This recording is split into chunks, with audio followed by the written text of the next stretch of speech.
Hal Elrod, who's spoken to our groups, several times. He's the author of The Miracle Morning, The Miracle Equation. And I remember he spoke at one of our early CRISP summits. And he talked about like all this crazy stuff that happened in his life. Like he got in this massive car accident, was almost on the verge of death. Then he got cancer diagnosis, and it was just like one thing after the next. And the thing that he learned was, I think it was like his 5-minute rule.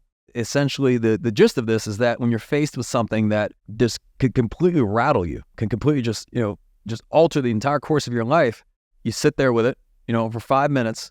You can vent, you can complain, you can do whatever you want, like internally, but then you respond, can't change it. It's about having this locus of control of like what is actually within your control.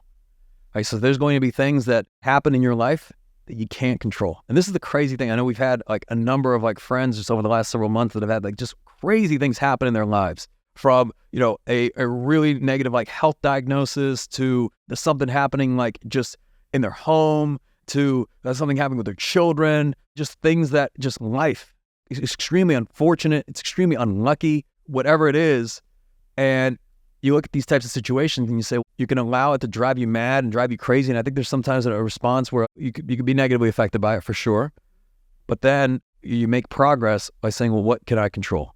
And like, what is within my control? And then in some cases, there are things that are within your control. How you respond is within your control. The resources that you leverage are within your control. How you go about solving is within your control. But if the situation has happened and you're faced, whatever it is, it's like, that's outside of your control.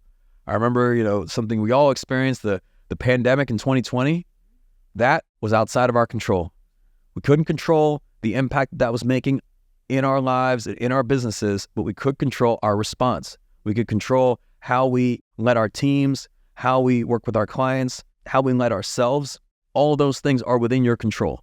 So I think the best approach to being able to respond logically and not emotionally is, number one, you got to breathe. You got to have to realize that there's a space between like stimulus and response. And then I think the other mindset is just realizing that when you're reactive, that is a weakness. And you as a leader, you can become a more effective leader by being less reactive, of just interpreting information, allowing yourself to sit with it. Again, meditation has really helped me personally. Whatever somebody finds valuable to them, go for it. But it's like sitting with your thoughts. It allows you to be much more self-aware and introspective. And then, as you do this more and more, like you start to realize like, okay, I have potentially been triggered. I'm about to react, or I'm about to do this, and you can stop yourself from doing that before it happens. You can start to see like how your heart rate goes up and like where your thoughts go, and you have to realize like, oh, this is silly. This is just like our body's response and reactive response to situations like these. But who's in control here? And it's you. So it's not to say that you're not going to receive bad news and you're not going to experience uncertainty, but you are going to be more effective if you are in control of what you can control.